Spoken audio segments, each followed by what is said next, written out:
மார்பின் துளி வீழின் அல்லால் மற்றாங்கே பசும்புல் தலை காண்பு அரிது.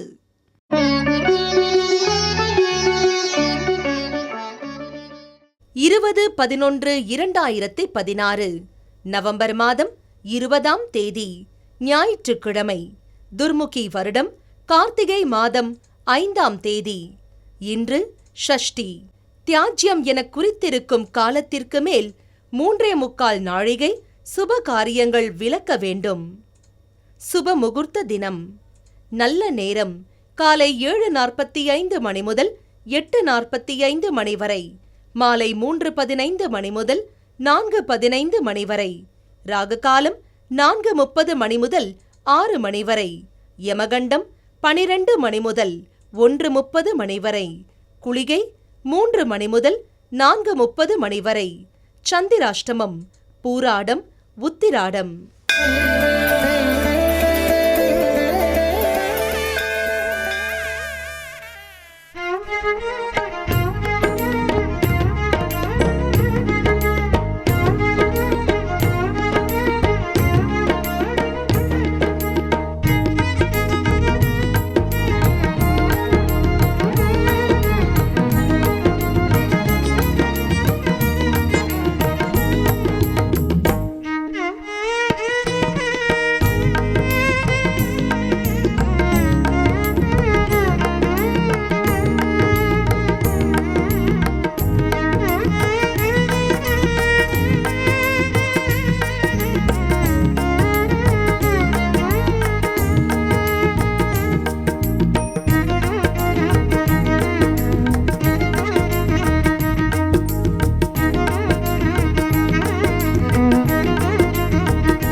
நம்பிரான் திருமூலன் அடியார்க்கும் அடியேன் என்று சுந்தரமூர்த்தி சுவாமிகள் திருத்தொண்டர் தொகையில் பாடியிருக்கின்றார். அப்படிப்பட்ட திருமூலர் 3000 பாடல்களை ஆண்டுக்கு ஒன்றாக மௌனம் கலைத்து மனிதர்கள் வாழ்விலே உயர வேண்டும் என்பதற்காக பல அருமையான சிந்தனைகளை திருமூலர் திருமந்திரமாக நமக்கு தந்தார்.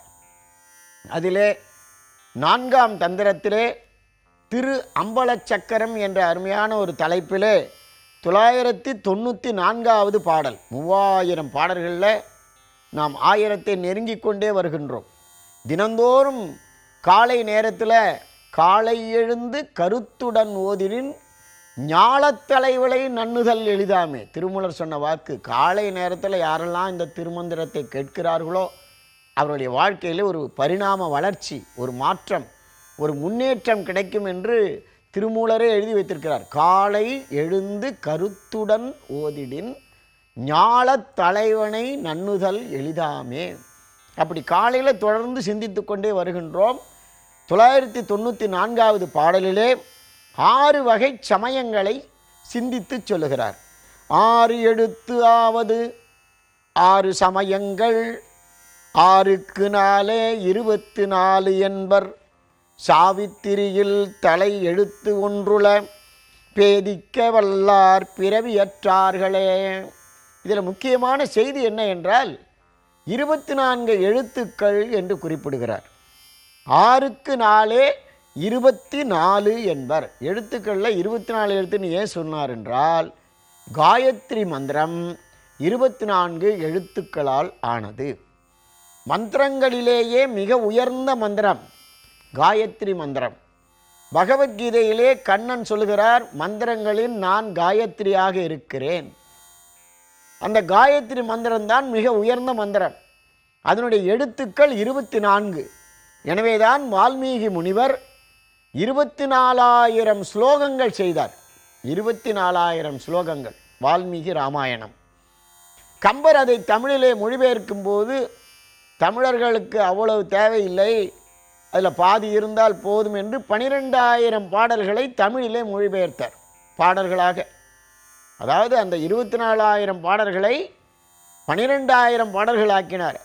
அதுலேயும் நம்முடைய டிகேசி போன்ற அறிஞர்களெல்லாம் பிற பாடல்கள் கலந்து விட்டன என்று சொல்லி ஒரு 10,000 சொச்சம் பாடல்களை மட்டும் தேர்ந்தெடுத்துள்ளார்கள் கம்பராமாயணத்தில். அதுபோல 6 வகையான சமயங்கள், அந்த 6 வகையான சமயங்களுக்கு ஆதாரமாக இருக்கக்கூடிய 24 எழுத்து காயத்ரி. காஞ்சிபுரத்தில் காமாட்சி அம்மன் கோயிலில் காயத்ரி மண்டபம் என்ற ஒரு மண்டபம் இருக்குது. அதற்கு என்ன சிறப்பு என்றால் காயத்ரி எழுத்து 24, அந்த காயத்ரி மண்டபத்திலும் 24 தூண்கள் உள்ளன. அப்படி இங்கே 24 எழுத்தை சொன்னவர் 6 எழுத்து ஆவது 6 சமயங்கள். என்ன 6 சமயங்கள்? கணபதியை வணங்குவது கானாபத்தியம், முருகனை வணங்குவது கௌமாரம், சூரியனை வணங்குவது சௌரம், சிவனை வணங்குவது சைவம், சக்தியை வணங்குவது சாக்தம், விஷ்ணுவை வணங்குவது வைஷ்ணவம். எனவே 6 சமயங்கள். இந்த 6 சமயங்களையும் ஆதிசங்கரர் ஒருங்கிணைத்தார். அதுக்கு ஷண்மதம் என்று பெயர் வைத்தார். அந்த ஷண்மதங்களும் ஒன்றுதான், ஒரே கடவுள். அதைத்தான் திருமூலர் வலியுறுத்தி கொண்டே வருகிறார். அறிஞர் அண்ணா அவர்களுக்கு திருமூலரின் மேலே வந்த ஒரு ஈடுபாடு என்ன என்றால், ஒன்றே குலம் ஒருவனே தேவன் என்ற அருமையான திருமந்திரத்தை அறிஞர் அண்ணா அவர்கள் அரசியல் வழியாக உலகுக்கெல்லாம் சொன்னார். ஒன்றே குலமும் ஒருவனே தேவனும் நன்றே நினைமின் நானில்லை நானாமே, சென்றே புகும் கதியில்லை நன்றே நினைத்து நீர் நினைந்து உய்மினே. திருமூலருடைய திருமந்திரம். இதில் முதல் வரிகளை அண்ணா எடுத்துக்கொண்டார், ஒன்றே குலம். எனவே 6 சமயங்கள் இருந்தாலும் இறைவன் ஒருவன். அப்போ அந்த இறைவனுடைய வடிவங்கள் பல, உருவங்கள் பல. எனவே அந்த உருவங்கள் பலவாக இருந்தாலும் மூலமூர்த்தியாக இருக்கக்கூடிய இறைவன் ஒருவன். அதைத்தான் 6 சமயங்கள் என்று சொல்லி சாவித்திரியில் தலையெழுத்து. இந்த காயத்ரி சாவித்திரி என்ற இரண்டையும் திருமூலர் பல இடங்களில் குறிப்பிடுகிறார். முன்னால் பாயிரத்திலேயே சொன்னார், காயத்ரியே கருது சாவித்ரி ஆயுதற்கு உவப்பர் மந்திரமாம் குன்னி நேயத்தேர் ஏறி நினைவுற்று நேயத்தாய் மாயத்துள் தோயா மறையோர்கள் தாமே. காயத்ரியே கருது சாவித்ரி. காயத்ரி சாவித்ரி இந்த இரண்டுமே அழியாத்தன்மை பெற்றது. அதாவது சாவித்ரி தன்னுடைய கணவன் சத்தியவானை யமனிடமிருந்து மீட்டு வந்தாள். அதுதான் ரொம்ப முக்கியமானது. எனவே சாவித்ரி என்பதற்கு இறப்பில்லாதது, நிலைத்தது என்று ஒரு பொருள். எனவேதான் அரவிந்த மகான் அவர்கள் சாவித்திரியை பற்றி ஒரு நூலே எழுதியிருக்கின்றார்கள், மகான் அரவிந்தர். எனவே அது திருமூலர் சொல்லுகின்ற கருத்து, காயத்ரி மந்திரத்தை யார் ஓதிக்கொண்டே இருக்கிறார்களோ அவர்கள் சாவித்திரியாகிய ஒரு தன்மையை பெறுவார்கள், நிலைத்த தன்மையை பெறுவார்கள், அவர்களுக்கு அழிவு கிடையாது என்று 6 சமயங்களை சொல்லி மிக அழகாக திருமூலர் இந்த திருமந்திரத்தில் நமக்கு வழிகாட்டியுள்ளார்.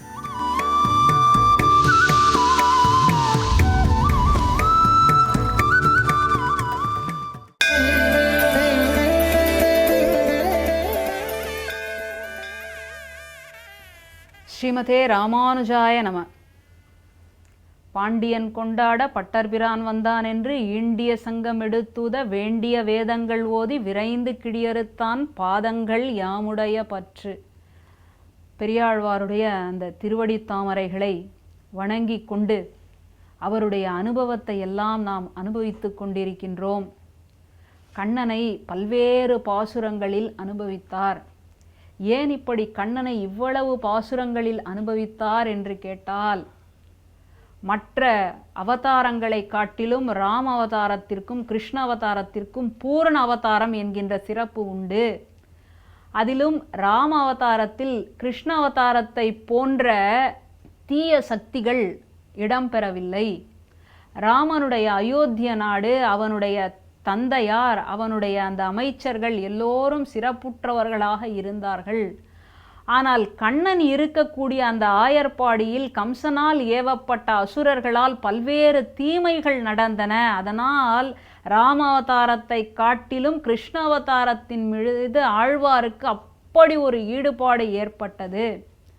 அந்த ஈடுபாட்டை எல்லாம் தேவகியினுடைய நிலையிலிருந்து ஆழ்வார் அனுபவித்தார். ராமனுடைய அவதாரத்தை பார்க்க வேண்டும் என்று விரும்பினார். அதற்காக அனுமனையே வரவழைத்தார் என்றெல்லாம் நாம் பார்த்தோம். இந்த திருமொழியில் திருமாலிருஞ்சோலை அழகனை அழகாக நம் கண்முன் நிறுத்துகின்றார். அப்படி நிறுத்துகின்ற பொழுது கண்ணன் கிருஷ்ணாவதாரத்தில் செய்த ஒரு அதீதமான அற்புதமான மாயத்தன்மை வாய்ந்த நிகழ்ச்சியை எடுத்து கூறுகின்றார். மகாபாரத யுத்தம் நடந்து கொண்டிருக்கின்றது. 14ஆம் நாள் அர்ஜுனனுடைய தேரில் பூட்டிய குதிரைகளுக்கெல்லாம் தாகம் ஏற்பட்டது. அந்த யுத்த களத்தில், போர்க்களத்தில் தண்ணீருக்கான நிலைப்பாடோ அங்கு கிடைக்கும் என்கின்ற வசதியோ இல்லை. என்ன செய்வது என்று பார்த்தால் அதற்கும் கிருஷ்ணனே ஒரு தீர்வு கொடுத்தானாம். அர்ஜுனன் தேர்தட்டின் மேலே இருந்து கொண்டிருக்கின்றான். கண்ணன் அர்ஜுனனுடைய கால்கள் படுகின்ற இடத்தில் அமர்ந்து கொண்டிருக்கின்றான். அவனுடைய கால் தூசியெல்லாம் இவனுடைய திருமுடியில் படுகின்ற அளவிற்கு எளிமைத்தன்மை வாய்ந்தவனாக காட்சி கொடுத்து கொண்டிருக்கின்றான். அப்படிப்பட்ட சர்வேஸ்வரன் கீதாச்சாரியன் ஒரு அழகான வழிமுறையை காட்டினானாம். அதைத்தான் ஆழ்வார் அனுபவிக்கின்றார். எப்படி அனுபவிக்கின்றார்? மன்னர் மருக மைத்துனர்க்கு ஒரு தேரின் மேல் முன்னங்கு நின்று மோழை எழுவித்தவன் மலை கொன்னவில் கூர்வேல் நெடுமாறன் தென்கூடர்கோன் தென்னன் கொண்டாடும் தென் திருமாலிருஞ்சோலையே என்று பாசுரமிடுகின்றார். அந்த கண்ணபெருமான் இந்த திருமாலிருஞ்சோலையில் வீற்றிருக்கின்றார். யார் கொண்டாடுகின்ற திருமாலிருஞ்சோலை? கூரிய வேலை பிடித்து கொண்டிருக்கின்றான் ஒருவன். அவனுக்கு மாறன் என்பது பெயர். அவன்தான் மலையத்வச பாண்டியன். அவனே கொண்டாடக்கூடிய ஒரு மலை இந்த திருமாலிருஞ்சோலை மலை. இந்த மலையிலே எழுந்தருளியிருக்கின்றான் இந்த எம்பெருமான். இந்த எம்பெருமான் அன்று மகாபாரத யுத்தத்தின் பொழுது குதிரைகளுடைய தண்ணீர் தாகத்தை தீர்ப்பதற்காக என்ன செய்தான்? அதுதான் நம்முடைய கேள்வி. என்ன செய்தான் என்றால், அர்ஜுனனிடம் சொல்லி வருணாசிரம் என்கின்ற அந்த அஸ்திரத்தை பயன்படுத்து, வருணாஸ்திரத்தை பயன்படுத்தி இந்த பூமியில் அனுப்பினால் பூமியிலிருந்து நீரானது வெளிப்படும் என்று சொன்னானாம். அதன்படி அர்ஜுனன் செய்தான். பூமியிலிருந்து நீர் வெளியானது. இந்த குதிரைகளெல்லாம் அந்த தண்ணீரை குடித்து கொண்டு தாக சாந்தி அடைந்தது என்று பார்க்கின்றோம். இந்த நிகழ்ச்சிகளை எல்லாம் எதிர்ப்புறத்தில் இருக்கின்ற கௌரவ சேனைகள் பார்க்கின்றன, ஸ்தம்பித்து விட்டன, உறைந்து போய்விட்டன. இந்த கண்ணன் எல்லாவற்றையும் செய்யக்கூடியவனாக இருக்கின்றானே, பாண்டவர்களுக்காக எல்லா மாயத்தையும் செய்து கொண்டிருக்கின்றானே, அப்படியென்றால் நம்முடைய நிலை என்ன என்பது அவர்களுக்கு புரிந்துவிட்டது. அதனால் அவர்கள் கலங்கி போயிருக்கின்றார்கள், அச்சப்பட்டு கொண்டிருக்கின்றார்கள். அதைத்தான் ஆழ்வார் அனுபவிக்கின்றார். மன்னர் மருக மைத்துனருக்காக ஒரு தேரின் மேல் நின்று கொண்டு மோழை எழுவித்தவன், அப்படியே தண்ணீரையே கொண்டு வந்து விட்டான். தான் நினைத்தால் தன்னுடைய சங்கல்பத்தினாலேயே எல்லாவற்றையும் முடித்து விடுவான் என்கின்ற அந்த உயர்ந்த விஷயத்தை ஆழ்வார் இந்த பாசுரத்தில் திருமாலிருஞ்சோலை அழகனாக காண்பிக்கின்றார்.